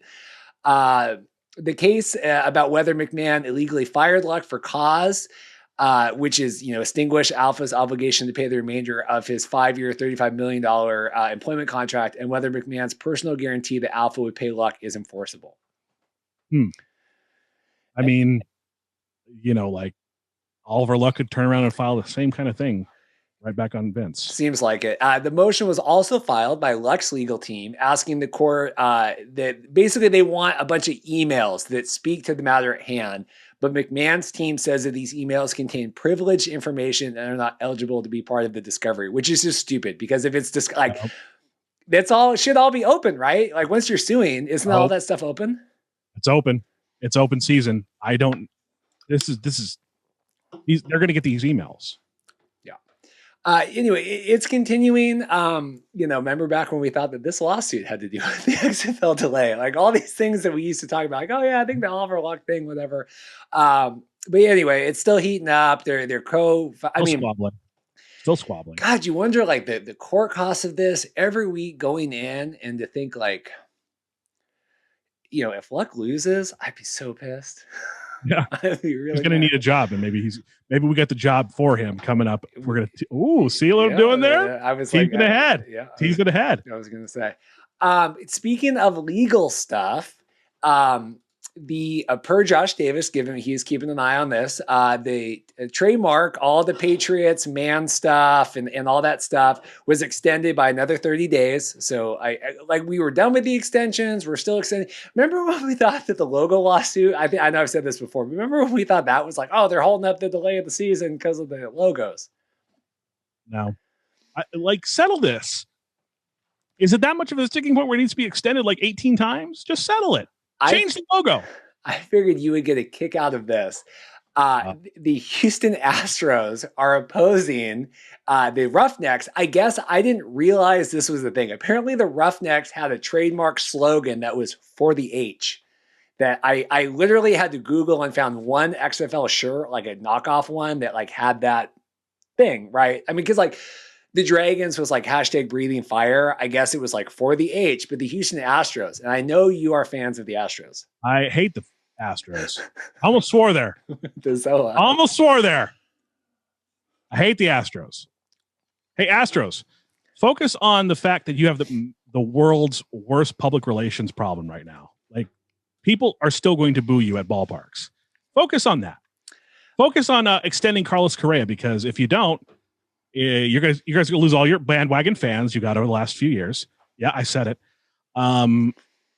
Focus on those things. Don't focus on this. For the H, I don't even know if that's an actual shirt that the Roughnecks were selling. Well, so what's the big deal? Yeah, I found like one weird trademark, but I was like, for the H, I was like, what is this? Yeah, that's, Is that Houston say that for the H? Yeah, they were saying that for the H. I think it was last year they were saying that too, like for the H. A couple other lawsuits. The software company Take-Two Interactive, they do games. I can't remember what like video games they do. They are opposed. Huh? Rockstar. They do Grand Theft Auto. They do the Rockstar games. They are opposing the R trademark for the Roughnecks. The Renegades, you mean? Sorry, the Renegades. What's the side-by-side comparison here? They're not close. There's also a Keystone professional baseball club. That is redundant how I wrote that, as opposed to the main logo for the Dallas Renegades as well. So basically, like, all these weird little lawsuits are like coming out of the woodwork, and it's really weird that we like went a whole year. It's very odd. And like the Keystone professional baseball club, like, what is this?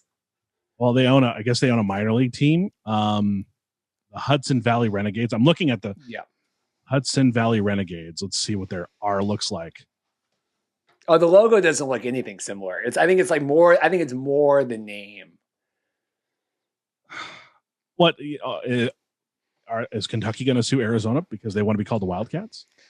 Well, or is it the LA Wildcats are going to be sued? Oh, they're going to be sued by Arizona, Kentucky, Villanova, all the teams, Weber State, all the teams that say they're Wildcats are going to sue. What? This is stupid. I know. Well, it's really weird. It's weird that all these are coming out. Maybe the Carolina Panthers are going to sue Seattle Prep, where I went to high school. We were the Panthers. Yeah, maybe. Maybe Arizona State's going to sue Sunnyside because they're the Blue Devils and they're Sun Devils, and it's giving a bad reputation on Devils altogether. I don't know. Anyway, if you're ASU, you have problems besides the Sunnyside Blue Devils giving your school a bad reputation. On to the Pac-12. Speaking of Arizona State. Wow, nice little segue there. You talk about this. Yeah, we're going to talk about potential new commissioner, Gene Smith, from the Ohio State University. I have to say the in there. The AD there is being considered as a potential replacement for crappy Larry Scott. I said it. Dan Radakovich, hopefully I got that right. Clemson AD also being considered a potential replation. And here we go. Oliver Luck, former NCAA senior administrator, and you know his resume. Yeah, you know his resume. His son went to school in the Pac-12, so he's definitely got probably a passion for it. Pac-12 is projected to have a replacement for Larry Scott by late April. And let me just say this. We're gonna get. Bye, Larry. Don't let the door hit you where the good Lord split you. Get out of here.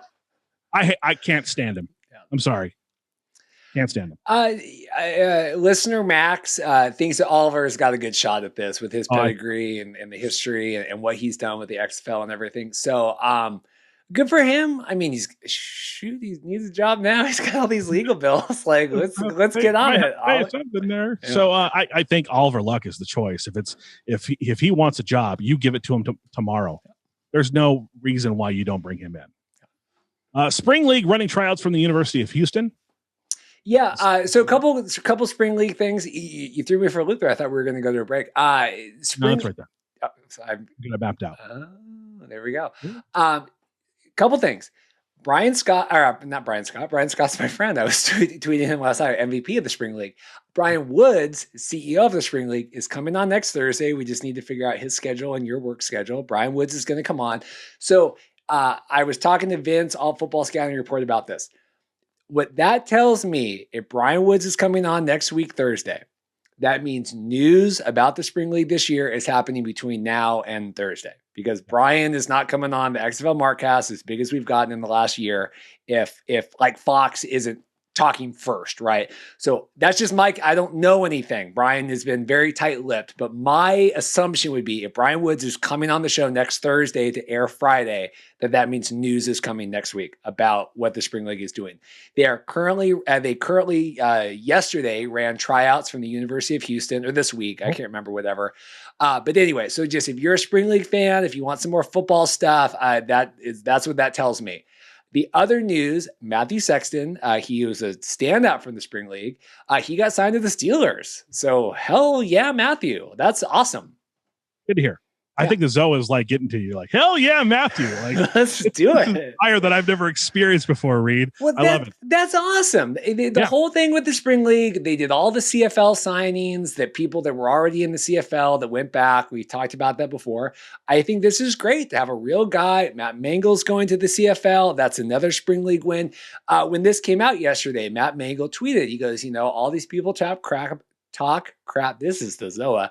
All these people talk crap about the Spring League. And this is exactly right. I mean, to get Matthew, who knows if he ever would have got that shot. He had like 2 punt returns for touchdowns, standout guy. He was, killed it the whole time. And here you go. He signed to the Steelers. It works. Fan Control Football notes here, real quick. You got a plug for someone's podcast? Yeah, I was on Vince. If you want an end of the season good roundup, I was on Vince Quinn's FCF Owners Box podcast. That would have been on Monday. Came out Tuesday. It had Jose from the Aces Wild podcast. It had Josh Davis from News Hub and Fan Control Football. It had me. It had Vince. It had Andrew Pettit, and then it had Jack from FCF News. He covers really does the Lord's work covering all the FCF stuff. And so we were all on there. So if you are a fan of Fan Control Football, really good, long hour and 10-minute discussion about the end of the season. I wasn't as negative as I could have been. It was a really good discussion. And so anyway, I just shout out to Vince for having me on, and I appreciate that. So don't want to irritate Patrick Dees too much more at us. Don't want to do that. January 14th, still waiting on my jersey. That's all I'm going to say. And then the final note, friend of the show, Jerdy Erdman. Yeah. He has a tryout today as of recording with was at University of Minnesota Gophers. So he's having a kind of an exhibition for scouts. He's doing he's part of the pro day there. Yeah. Okay. Yeah. That makes sense. So good luck, Jerdy. Good luck, Jerdy, friend of the show. God bless him. And anyway, so Jerdy's doing that. I hope we get some more, because that's the whole point of these leagues. Spring League, Fan Control, whatever. It's you want these players to move on. I don't think you're going to get, and we talked about this on the Fan Control Football podcast. Are you going to have lifers in Fan Control Football? Are they going to bring people back? I think if you're going in those leagues to play, I think you are wanting to move on to other opportunities. Who knows? Maybe they're going to start paying players more money. $350 to $700 a week is not a good salary, I don't think, for Fan Control Football. So anyway, good luck to Jerdy. That's true. All right. Final commercial break. Come back and we'll finish up with our garbage segment and the thing you've been waiting for, our review of ZOA energy drink. And we're back. I'm buzzing. I'm way buzzing. I don't want to this is the garbage segment, but I kind of, want to, speak again on the CFL thing. I think, we've had our eyes open to a lot of things right now. And of course, Connor brought up some very interesting things about how the gaming world is kind of getting integrated they were trying to integrate the gaming world into it. I want a CFL football game on my PS5. That's what I want. I want to play Canadian football rules football on my gaming system. Braden talked about that. Braden talked on Twitter, he posted about how, the CFL needs streaming. You need to have some way that you can watch the games, if you're not watching them live, if you're watching them after the fact, and then also having the video game. Braden talked about that too. Good idea. So I added this to the document last minute. Ernesto Lacayo, friend of the show. Co-host of the show. Co-host of the show one time. Was place kicking. And I don't know if you saw this tweet. I posted it in the doc. And he says, laces are never a problem. And he's kicking the ball with the laces in, which, of course, reminds me of Ace Ventura. And it's good. Miami. Good to see somebody who doesn't buckle under the pressure. I'm not going to play the whole. Yeah, it's good. I know everyone knows. Yeah, laces Everyone out. knows. Laces out. The whole movie was predicated right on the fact that they missed the field goal because the laces were in. So basically, what we're saying is that the Miami Dolphins would have won the Super Bowl that year, in that fictional year, if they had Ernesto Lacayo If kicking they had for them. Ernesto Lacayo. Let's see if he's Ernesto. If you're listening this deep in the show, I want you to give me a ping if you made it to this story in the show. Kick the ball with laces in. It's impressive. That's skill. That's skill. I got so high on ZOA, I forgot to play my clip from Rob Peterson's show. Can I play that real quick in the garbage segment? And then we'll talk about ZOA. This is we're crazy today. Sorry, we're getting through this. I'm like really tripping. I'm really tripping right now on this ZOA stuff. This was me on Rod's show this week. Check it out. It's on his YouTube. I pirated it on our YouTube. I think they said that was okay. So anyway, check it out. And this is his question to me. What's your last word for Canadian football fans as we sit here today, as of today? My biggest thing, I'm all about solutions, right? Like I said, we didn't know that we were ever chance again. And all I see, Third Down Nation just tagged us in the thing with all the insider comments earlier today. And it's naysaying the XFL, it's naysaying The Rock, it's naysaying Danny, it's naysaying all this stuff. That's fine, but I want a solution then, because clearly the path that we're on for either league isn't great. And so I'm a can-do kind of guy. And so at this point, I want to hear solutions. I don't want to hear excuses and criticisms, because that's clearly not gotten the CFL to a good position now, and it's not going to, benefit anybody moving forward in the future. There you go. That's hard. I like what you said. And I hit you up immediately after it all went down. I was like, I love what you said about give me some solutions. We're into solutions. How are you going to solve the debt? How are you going to solve the money problems? Oh, you just going to hope that it goes away? It's going to vanish? It's not the way it works. So, I definitely had to compliment you. I called you immediately after I was done listening to that, and had nothing but good things to say about your appearance. When Paul texts and goes, "Can I give you a call?" It's like mom or dad calling. Like, it's either going to be really good or really bad. So I hate talking on the phones, and it's something that I've had to do a lot of lately, with everything going on with, of course, the new Mellow Mayonnaise show coming to the network. We're going to be running an audio version of that show on Monday. Be tuned in for that. We're going to be streaming that live on YouTube. Streaming it live. Good stuff going on. A lot of work. Keep this Ernesto clip on, so I will add it to the show. I'll try to do a screen record and add it. Here we go. It's the moment of truth. Mine is empty. Is yours empty? No. Well, you don't have to. I drank the whole thing. What do you think of the ZOA drink?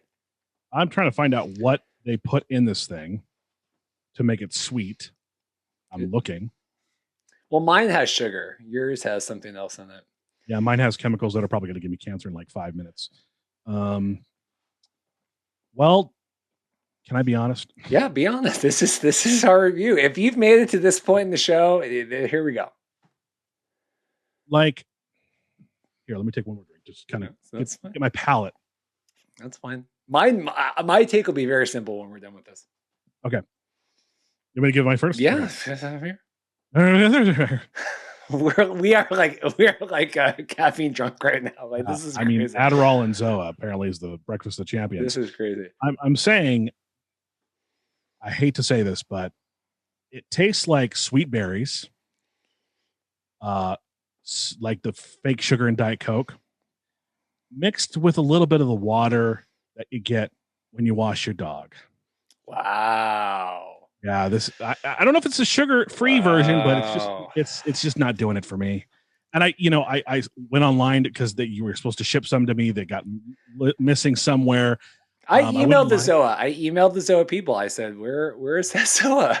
I went online and I was looking around. I was like, I can't drink this because all I could see was pineapple coconut. And of course, I'm allergic to coconut. Yeah. I mean, I'm Puerto Rican. I'm allergic to coconut. It's the most ironic allergy of all time, but it's true. And so I got this super berry zero sugar, and I don't know if it's just the zero sugar formula, the way it's not bad. I mean, there's just aftertaste, like it tastes like dog water, kind of, sort of. That's harsh.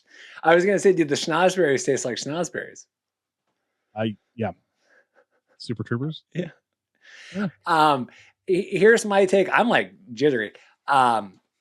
If you have ever had a Monster energy drink, this is exactly what it tastes like. This is exactly what it tastes like. Now, maybe it's like, Healthy Warrior, right? It's got all this other stuff in it.